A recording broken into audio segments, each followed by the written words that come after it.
Aleluia. Nós temos aí a nossa music, Exousia Music, sobrenatural, na família do reino, que também está produzindo clipes. Para quem não conhece, nós temos músicas autorais da Igreja Família do Reino.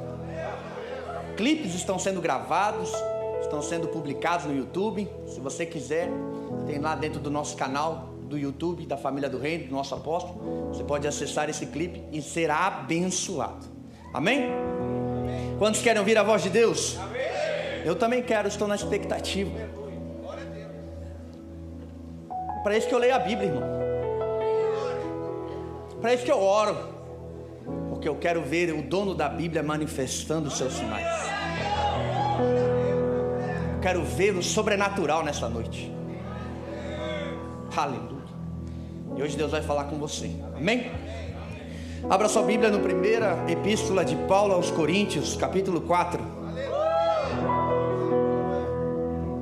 Meu Deus, eu não sei o que vai acontecer.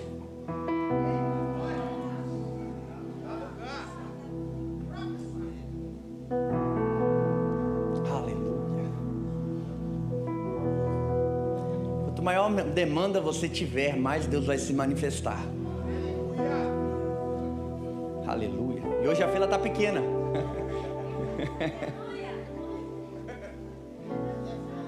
Hoje a fila está menor.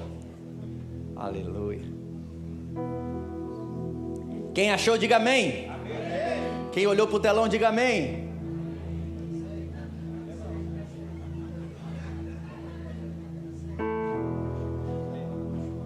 Esperei com paciência no Senhor, Ele ouviu o meu clamor. Está aqui no telão. Diz assim: que os homens nos considerem como ministros de Cristo e mordomos dos mistérios de Deus. Verso de número 2. Além disso, requer-se dos mordomos que cada um se ache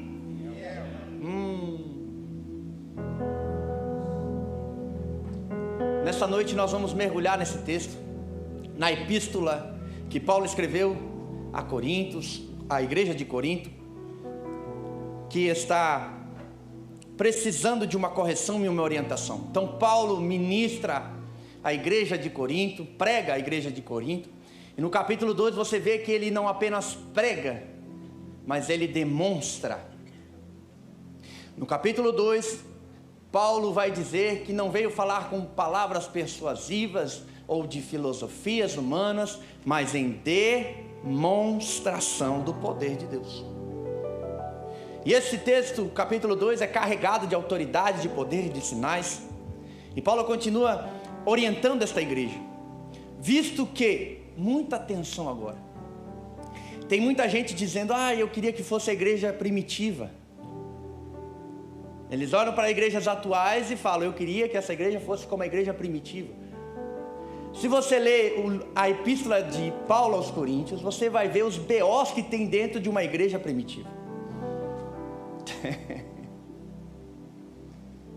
Meu Deus. Se você ler o livro do Apocalipse, você vai ver os BOs que existem nas 7 igrejas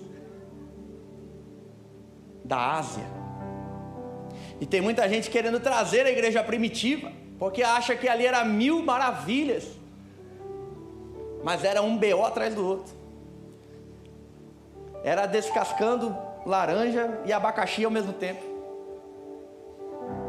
Quem já ouviu essa expressão? Eu queria que essa igreja fosse como a igreja primitiva. Oh Jesus. E Paulo está enviando esta carta para aconselhar, para direcionar, visto que existiam muitos problemas na igreja de Corinto. Então Paulo escreve no capítulo de número 4 algo muito forte e interessante. Paulo diz que nós precisamos ser considerados ministros, e não apenas isto, mas como mordomos. E aqui eu quero começar.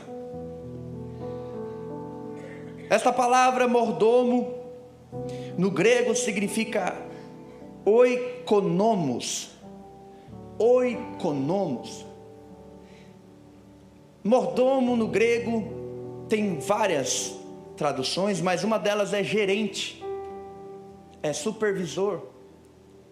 E o mordomo cuidava da casa do seu senhor, visto que esse mordomo era alguém muito de boa índole, muito requisitado, um homem de inteira confiança, e ele só estava em lugares, em casas da época de altíssimo nível financeiramente.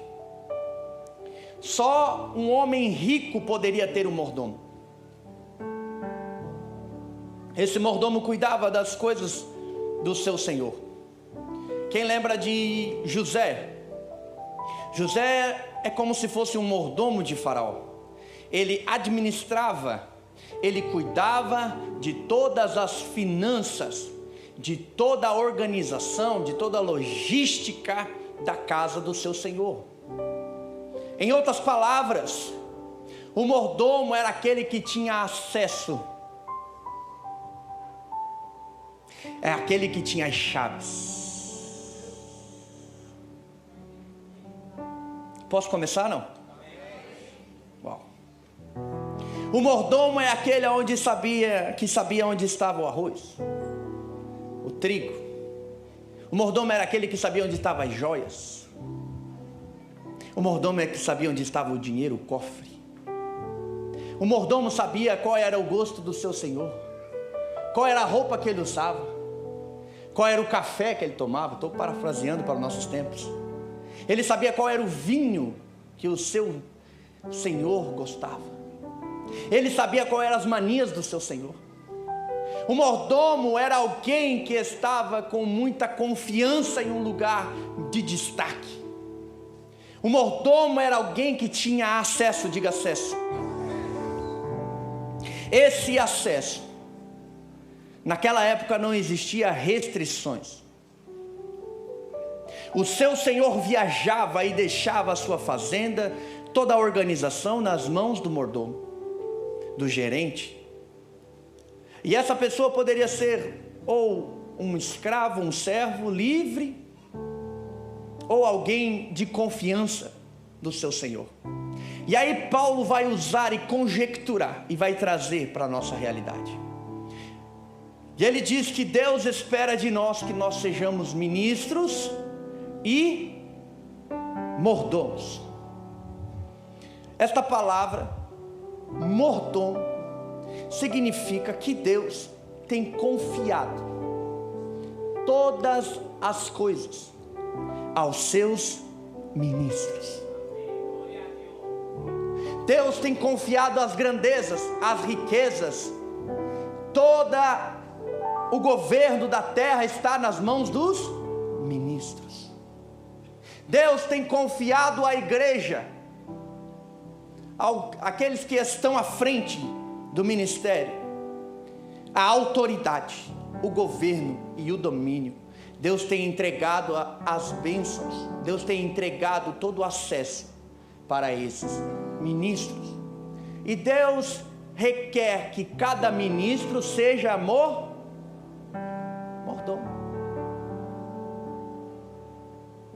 Porque o mordomo, uma das características do mordomo é que ele se sujeita à autoridade.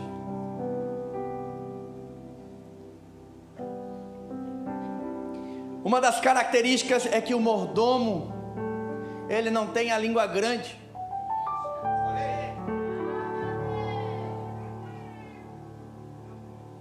Uma das características é que o mordomo, ele sabe guardar segredo.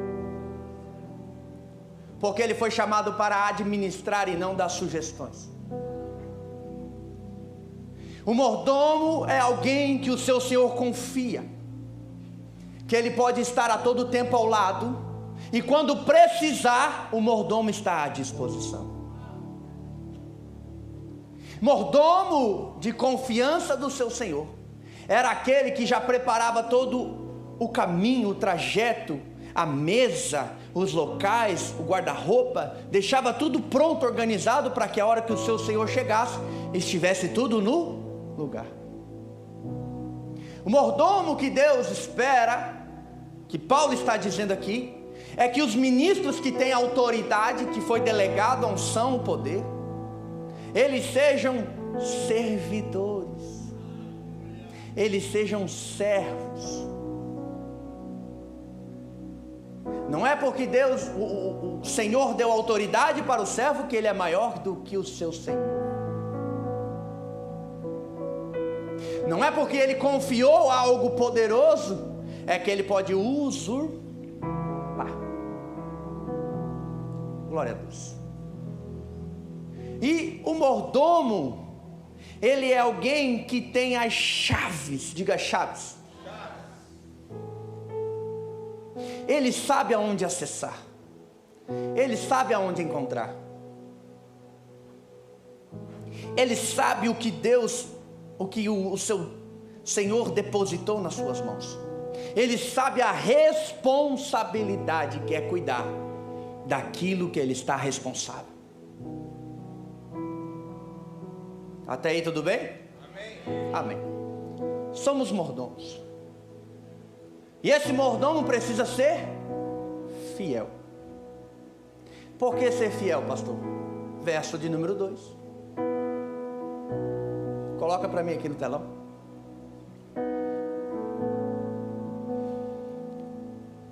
Além disso, requer, ali está despenseiros, a minha tradução está mordomos, que cada um se ache fiel. Diga por quê?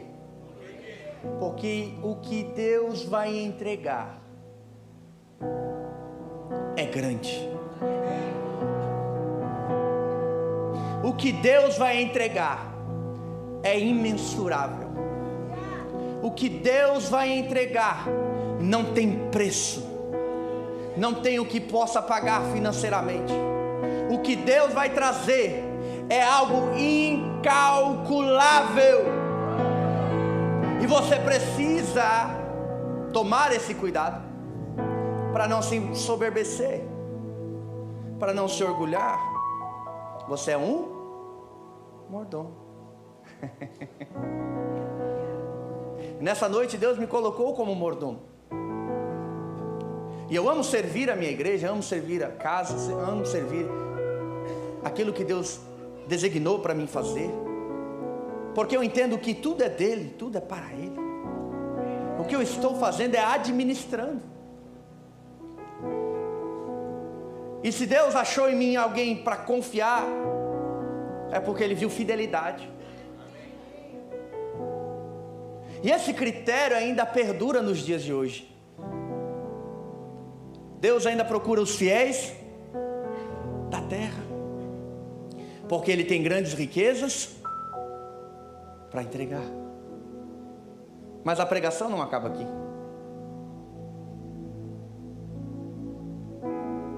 Por que ele precisa ser fiel, pastor? Porque existem mistérios. Quem gosta de mistérios? Quem quer que Deus revele alguns mistérios? Posso trazer alguns mistérios? Aí você vai entender porque ele precisa de gente fiel. Existem mistérios, e Paulo, ele ama mistérios. Tudo para ele é mistério. Ele foi arrebatado no terceiro céu e disse: são coisas misteriosas, inefáveis. Ele diz em 1 Coríntios 15: eis que vos digo um mistério.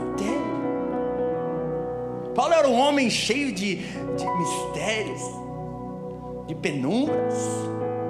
Paulo gostava de alguns segredos. E esta palavra no hebraico é segredo. Mistérios são coisas ocultas. E nessa noite eu quero que você entenda o maior mistério revelado da Bíblia Sagrada.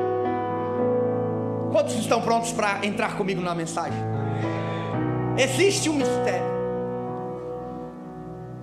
que é muito poderoso, e muitas pessoas ainda não sabem disso. E hoje eu vou revelar. Só se eu ouvir um amém mais forte. Amém. O povo está dormindo. Dá um ênfase nesse piano aqui. Isso.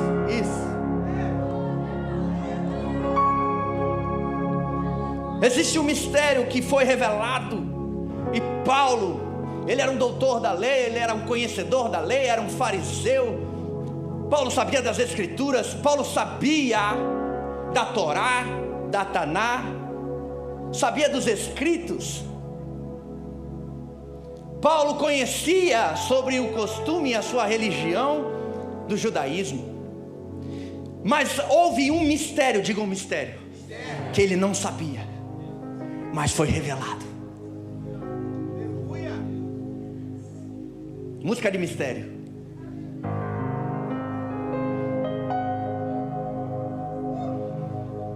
Romanos capítulo 16, verso de número 25. Paulo estava com a sua visão da época do farisaísmo, e para ele estava oculto esse mistério, porque os judeus até hoje não creem, não acreditam que Jesus era o Messias. Então Paulo vai desvendar esse mistério.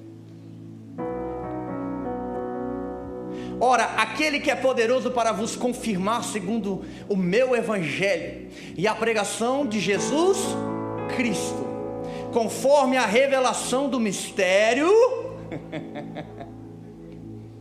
O homem gostava de mistério. Oculto. Não é porque não aparece, é que não existe.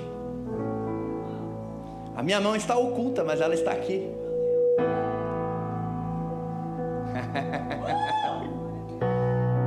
Não, vocês não estão entendendo. Vou melhorar.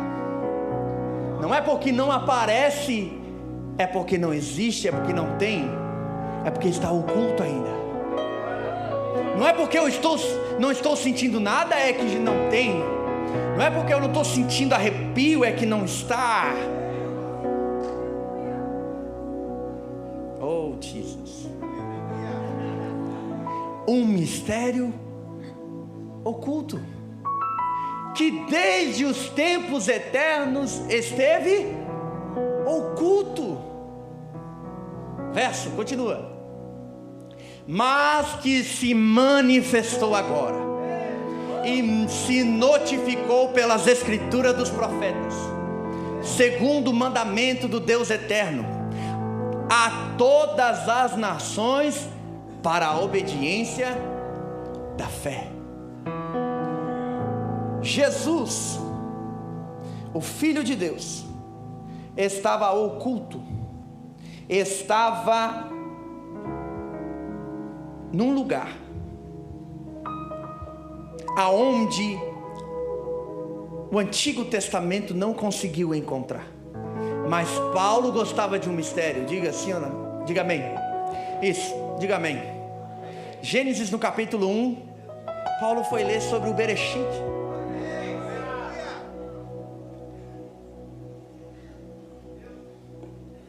Porque mordomo que não lê a Bíblia está com defeito.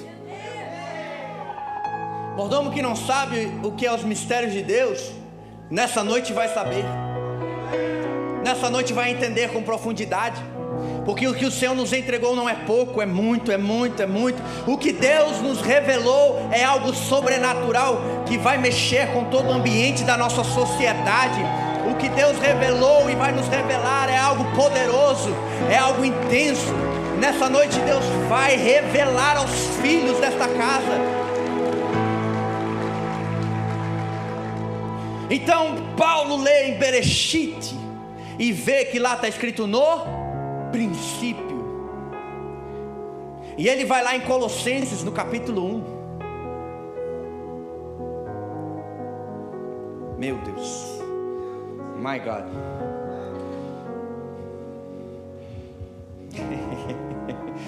No verso 15, aleluia. O qual é a imagem do Deus invisível, o primogênito de toda a criação. Continua. Porque nele foram criadas todas as coisas que há nos céus e na terra, invisíveis e visíveis, sejam tronos, sejam domínios, sejam principados, sejam potestades, tudo foi criado por ele. Ele é antes de todas as coisas, e todas as coisas subsistem por... Eu fiquei meditando nesse versículo. A terra já era para ser aniquilada mais de 20 vezes, mas não foi, porque tem alguém que subsiste, tem alguém que está vivo, tem um mistério. E eles não entendem por que a terra ainda não se explodiu, porque dentro das eras, apenas 20 anos, 19 ou 20 anos, o mundo ficou sem guerra.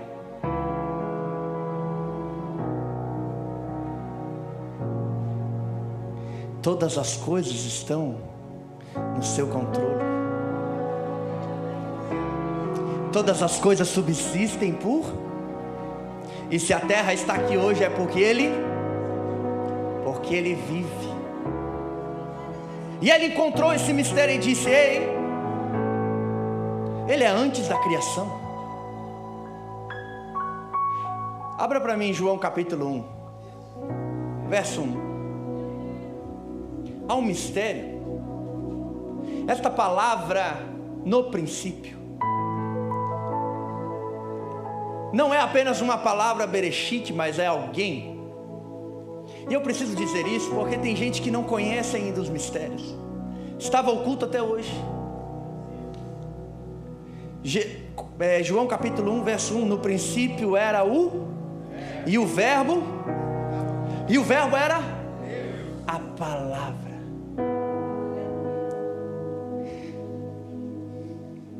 No princípio. Qual que é o capítulo 1, verso 1 de Gênesis? Ele era o verbo, a palavra. Verso 2. Ele estava no princípio com Deus. Verso 3. Todas as coisas foi feita por Ele, e sem nada que se foi feito olha o mistério. Então antes do haja luz, Ele já é. Há um versículo que mexe com a minha cabeça e diz: antes que houvesse dia, eu sou, e não há quem possa escapar da minha mão, porque operando eu, quem?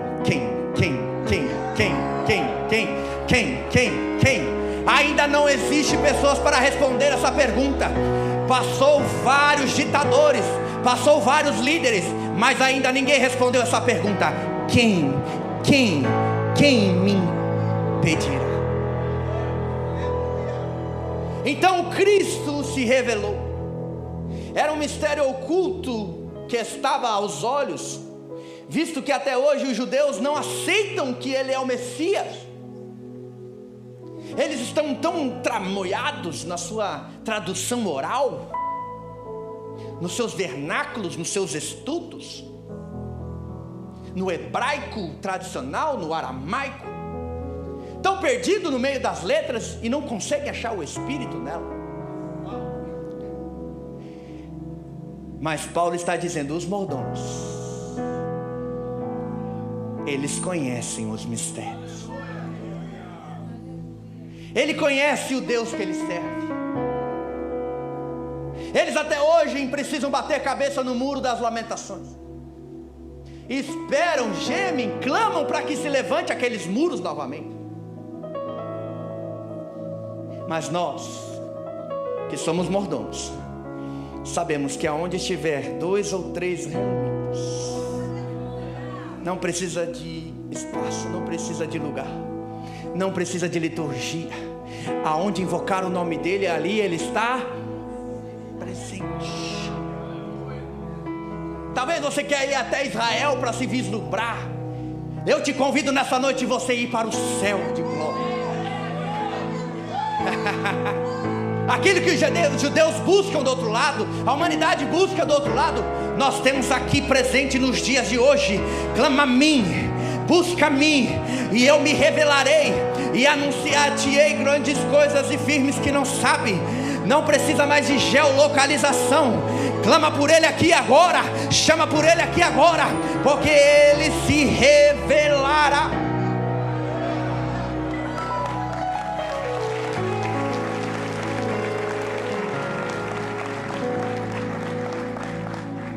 Estou tentando descomplexar essa mensagem complexa.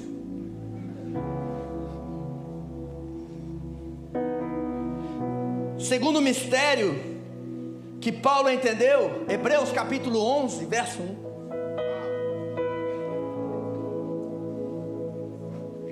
Paulo viveu a sua vida inteira no sistema farisaico, no sistema judeu, achando que tendo seu caráter ilibado ele alcançaria a justiça, até que ele abriu a Bíblia. Até que ele abriu as Escrituras, e ele viu no livro do profeta: o justo viverá. E tem muita gente com a força do braço. Não, eu ando em santidade, pastor. Eu não vejo porque Deus não me entrega. Eu sou um homem ilibado, de uma postura. Eu tenho todos os vernáculos dentro do meu texto, do meu contexto. Eu busco do hebraico, do aramaico, do grego, do original. Eu sou um homem que oro 5 horas por dia, pastor. Eu sou um homem que jejua 2 vezes por semana. Eu sou um homem quase transcendental. Quase os anjos me pedem auxílio, quase eles me pedem alguma informação. Paulo estava assim, nessa cegueira espiritual. Você ri, mas é verdade. Paulo estava achando que era pelas suas forças humanas. Paulo estava achando que era pela sua força do seu braço, porque não conhecia ainda os mistérios ocultos. Até que ele leu a Bíblia. E lá em Hebreus no capítulo 11, verso 1 diz: ora, a fé é o firme fundamento das coisas que se esperam, e a prova das coisas que não. Agora olha para mim aqui. Ei, a fé é provável. Não, você não entendeu. Estou me sentindo hoje na aula da exousia. Nós todo o tempo guerreávamos dizendo a fé e a razão, a fé e a ciência.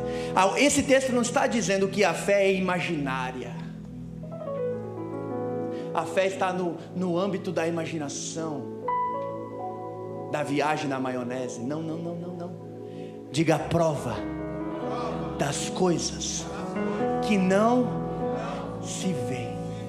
Está oculto, mas a hora que eu ligo a fé,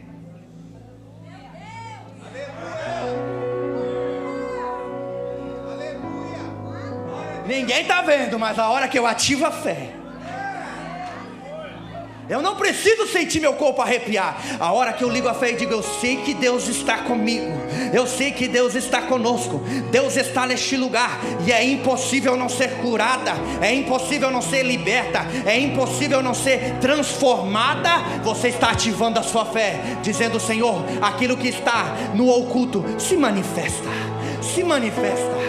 Aquilo que está, que os olhos não veem, mas se manifesta nessa noite, se manifesta neste lugar, se manifesta na minha vida, se manifesta na minha casa, se manifesta na minha família, se manifesta nas minhas finanças, se manifesta, Senhor, se manifesta.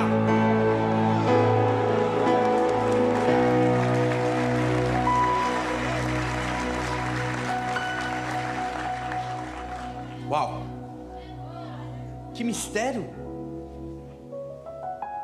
Hebreus 11, 3. Se você não consegue provar, eu vou te provar a fé. Pela fé entendemos que os mundos, pela palavra de Deus, foram criados, de maneira que aquilo que está oculto não foi feito do que era aparente. hoje os cientistas batem cabeça dizendo que a Terra tem mais de 300 milhões, 200 milhões. Eles não conseguem chegar no bom senso. Eu estava vendo uma reportagem de um arqueologista e ele encontrou o dinossauro com as peles ainda vivas, moles. Se os dinossauros foram extintos há 200 milhões de anos, eram para estar sequíssimos. Então eles não sabem explicar se a Terra foi criada, se a Terra veio do nada, se a Terra cheirou, se a Terra... Até hoje há especulações, mas a Bíblia dá certeza. Por isso que eu amo a palavra de Deus, né? Ela não disse, ela não fala assim, nos cálculos é possível chegarmos. A Bíblia não trabalha no mundo da lua, no mundo do faz de conta. A Bíblia é exata. Ela fala: a terra foi criada, a terra foi feita pelo poder da palavra. A Bíblia é exata. Tem essas especulações de um diz uma coisa, outro diz outra. A Bíblia diz: foi criada e ponto e acabou. Você está morando nela, você está pisando nela, então é real. Ela existe. Sabe o que eu gosto da Bíblia? Ela que dá trabalho para os cientistas. Deus cria e fala: cientistas, vocês que lutem.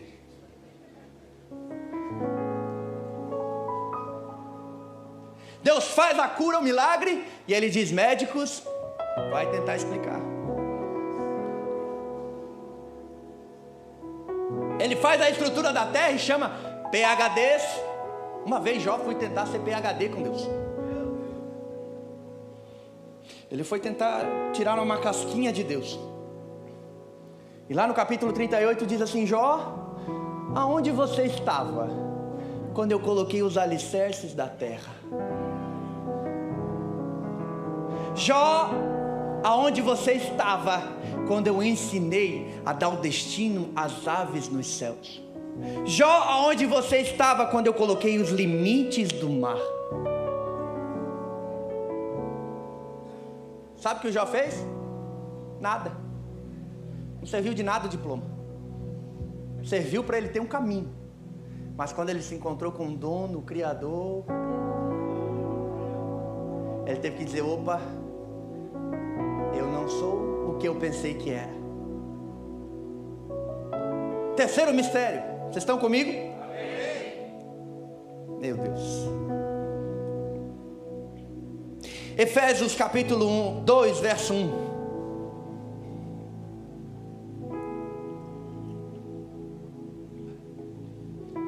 O mordomo de Deus conhece os mistérios. O mordomo de Deus sabe aquilo que ele carrega. O mordomo de Deus sabe a responsabilidade e a revelação que ele tem. E Paulo vai dizer assim: nos vivificou estando nós mortos em ofensas e pecados, em que noutro tempo andaste segundo o curso deste mundo, segundo o príncipe da potestade do ar, do espírito que agora opera nos filhos da desobediência. Verso 3. Entre os quais todos nós também andávamos nos desejos da nossa carne, fazendo a vontade da carne e dos pensamentos, e éramos por natureza filhos da ira, como outros também. Continua. Mas Deus, eu gosto desse mas. Você sabia que o mas ele aniquila toda a frase anterior?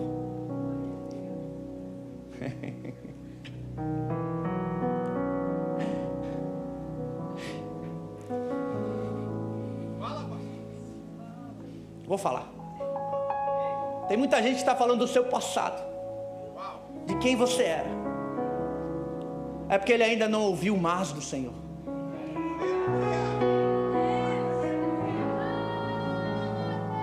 Estão te julgando pelos acontecimentos do passado. Estão te julgando por aquilo que você fez. Mas Deus não está falando do passado.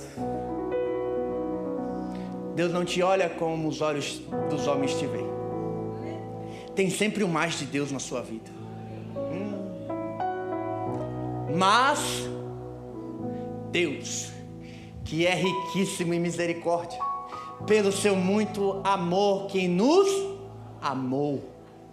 Estávamos nós ainda mortos em nossas ofensas. E tem muita gente morta achando que está vivo, mas está morto.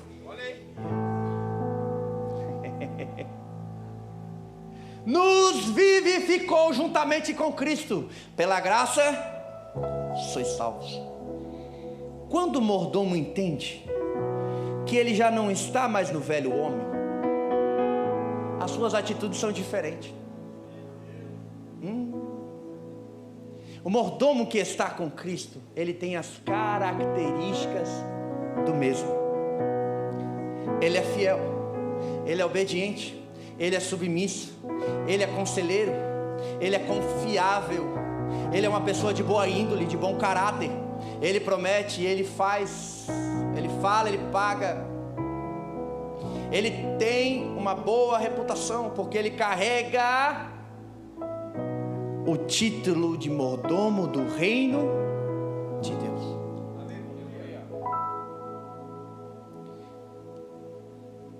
E este mistério que estava oculto, porque o povo que Paulo estava ministrando não sabia a intensidade que foi a morte de Jesus. Eles acham que foram mais um, sabe? Os povo da época de Jesus achavam que foi mais um profeta que morreu, sabe? Eles desdenhavam Jesus. E Paulo era um pregador motivado por Cristo e defendia todas as manifestações do Senhor Jesus, todas as obras que ele fez, e levou para um nível ainda maior para que aquele povo tivesse entendimento.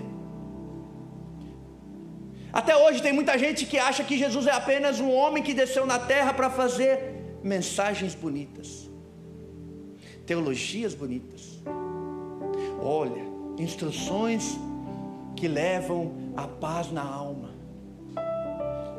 O Jesus coach, paz e amor. Ele acha que é só mais um profeta que disse algo do Velho Testamento. Mas Paulo vai trazer a intensidade para estes homens. Ei, ele não era apenas um homem. Meu Deus do céu. Filipenses capítulo 2, verso de número 5. Vamos lá, vem comigo. Filipenses 2. De sorte que haja o mesmo sentimento que houve também em Cristo Jesus. Continua. Que sendo em forma de Deus. Muitos não tinham essa revelação. Você sabia disso? Quer entender qual era o cenário que Jesus estava? Isaías capítulo 53. Eu já vou encerrar. Olha o cenário que Jesus estava. Quem deu crédito à nossa pregação? E quem se manifestou o braço do Senhor? Porque foi subindo como um renovo perante Ele, e como uma raiz de uma terra seca, não tinha beleza e nem formosura, e olhávamos nós para Ele, e não havia boa aparência nele, para que o desejássemos. Continua. Era desprezado. Olha onde Jesus estava, o cenário que ele estava. Olha com quem Paulo estava ensinando. Olha o que povo difícil de entender. O mais rejeitado entre os homens, homens de dores, experimentado nos trabalhos, e como um que os homens escondiam o rosto, era desprezado e não fizemos dele caso algum. Segura. O cenário era mais um homem, mais um coitado, mais um que veio em nome de Deus, mais um profeta. Era mais um homem na terra. Nós temos que dar uma ajuda para ele, tadinho, coitadinho. E até hoje tem gente aí tentando ajudar na parede, pregando, ajudando, levantando, virando ponta cabeça, dando uma ofertinha. Agora continua o texto. Verdadeiramente ele levou sobre si, ele tomou sobre si as nossas enfermidades. Melhora esse teclado. e as nossas dores levou sobre si, e nós o reputávamos como aflito, ferido de Deus e oprimido. Mas ele foi ferido por causa das nossas transgressões, e foi moído por causa das nossas iniquidades. O castigo que nos traz a paz estava sobre ele, e pelas suas...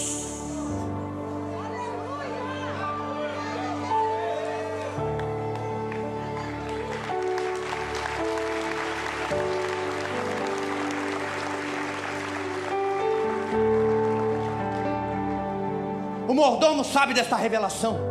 Então toda vez que Deus manda ele fazer algo, ele vai lá na Bíblia Sagrada e diz: está escrito, seja curado, porque ele levou sobre si as suas dores.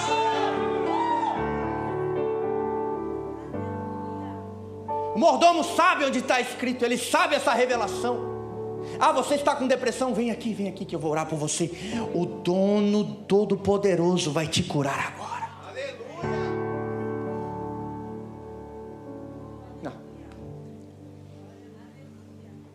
Preciso concluir. O mordomo sabe o Deus que ele serve, porque ele tem as chaves, ele tem o acesso. Então toda vez que Deus manda ele fazer, ele não precisa fazer força, porque já foi. Aleluia. Ah, se você entendesse a dimensão dessa palavra. Glória. Tem muita gente que quer ajudar Deus. Ei, Deus já fez. Mas cabe o mordomo pegar a chave.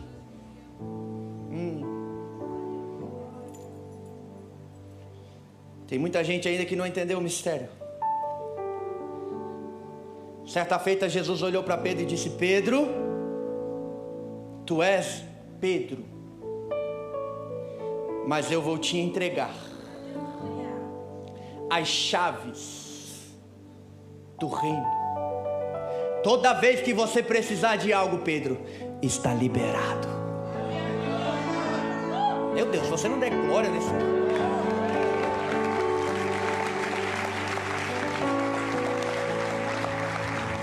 Ei, tudo é possível ao que? Senhor, obrigado pela minha cura.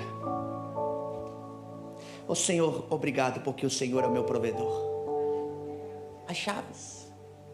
Eu não preciso fazer força, Ele já fez. O que Paulo está dizendo, ei, o acesso do mundo oculto é através da fé. O que você precisa hoje? Já está pronto.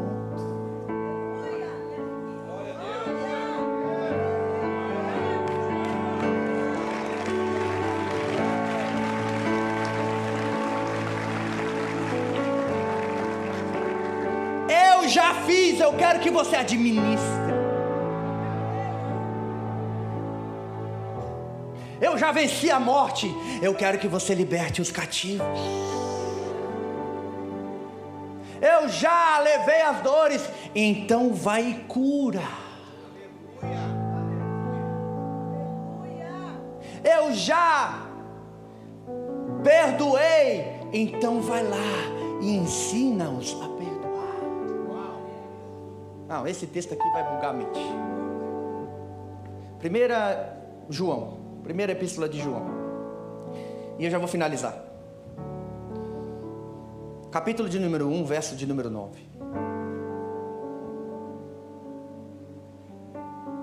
São mistérios que os mordomos conhecem.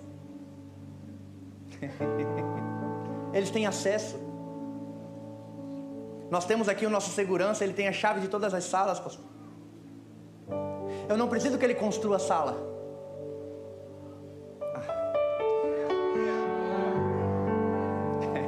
Se tem a chave é porque já está. Ai, cara.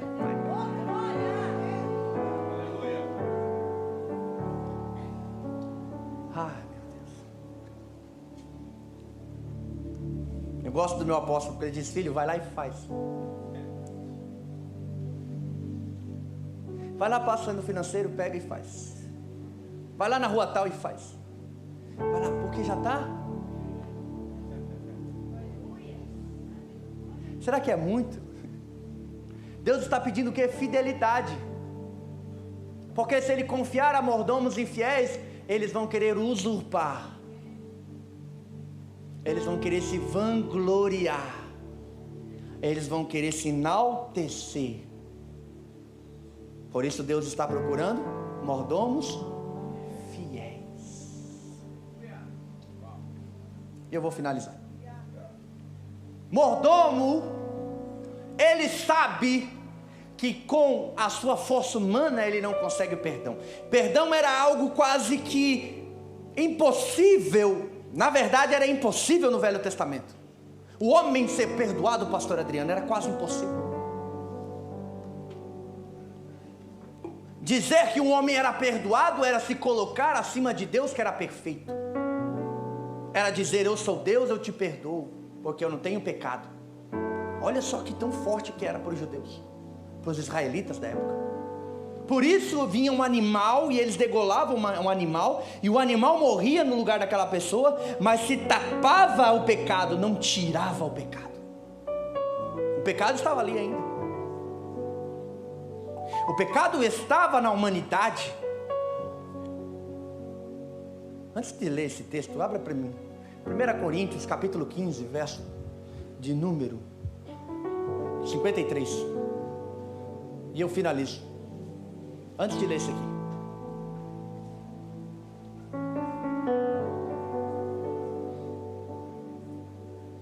Veja se é o 55. Ok. Onde está, ó morte, o teu aguilhão? Onde está, inferno, a tua vitória? Prossiga. Ora, o aguilhão da morte é o pecado, e a força do pecado é a... Todos viviam debaixo da lei. Então o pecado tinha força. O pecado estava na humanidade. Agora continua. Próximo versículo. Mas graças a Deus, que nos dá vitória. Levante sua mão. Pelo intermédio de nosso Senhor e Salvador Jesus Cristo. Continua. Portanto, meus amados irmãos, sejam firmes e constantes, porque Ele venceu a morte, Ele venceu o inferno, e Ele disse: em mim vocês são mais do que vencedores.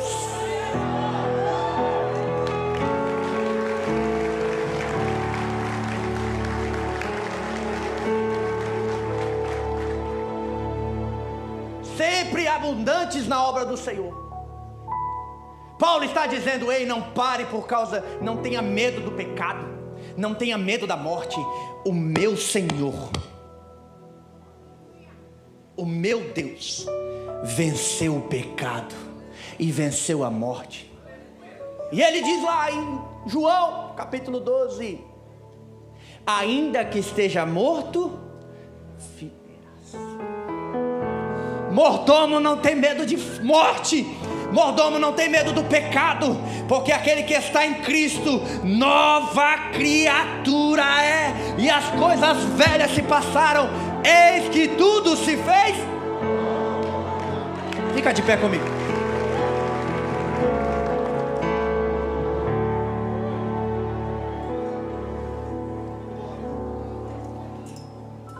Pode subir o louvor. Mistérios ocultos. Você está assim porque a Bíblia já está impressa para você. Mas se você vivesse na época medieval, era possível você morrer envenenado, porque os padres passavam veneno nas páginas da Bíblia. Era em latim para ninguém entender. Oh. Mas isso não impediu da igreja triunfar. Isso não impediu da igreja conquistar. Isso não impediu de nós termos a Bíblia Sagrada em papéis, a Bíblia Sagrada em digitais. A Bíblia Sagrada, ela não foi feita apenas para ser lida, ela foi feita para ser meditada. E a palavra de Deus só vai fazer efeito quando ela sair dessas páginas. pularem dessas páginas e entrarem dentro do teu coração. O salmista Davi disse: Senhor, eu guardei a tua palavra no meu coração para não pecar contra ti. Ei, mordomo não lê a Bíblia uma vez por semana. Mordomo não lê a Bíblia uma vez por mês. Não ora uma vez por semana. Mordomo está constante diante do mestre, dizendo: eis-me aqui, Senhor, envia-me a mim. Eis-me aqui, eu faço a tua vontade. Eis-me aqui, me manda que eu faço.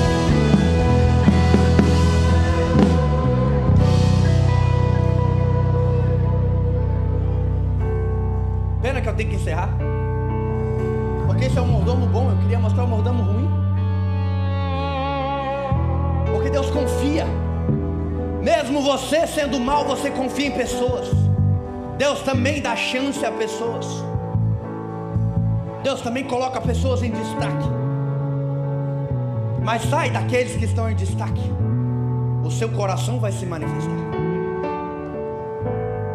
Quanto mais é dado, mais será cobrado. E eu creio que nessa noite existem vários mordomos de Deus aqui, dizendo: Senhor, eis-me aqui, me manda, aleluia. Me manda pregar, me manda evangelizar, me manda as confins da terra, me manda fazer a tua vontade, me manda. Eis-me aqui, Senhor, eu quero mostrar para o mundo que as riquezas do reino não é só para mim, não é só para a igreja, a família do reino, mas é todos aqueles que creem e recebem no nome de Jesus. Essa herança não é apenas para nós, a herança é para todos aqueles que confessam a Cristo Jesus como Senhor.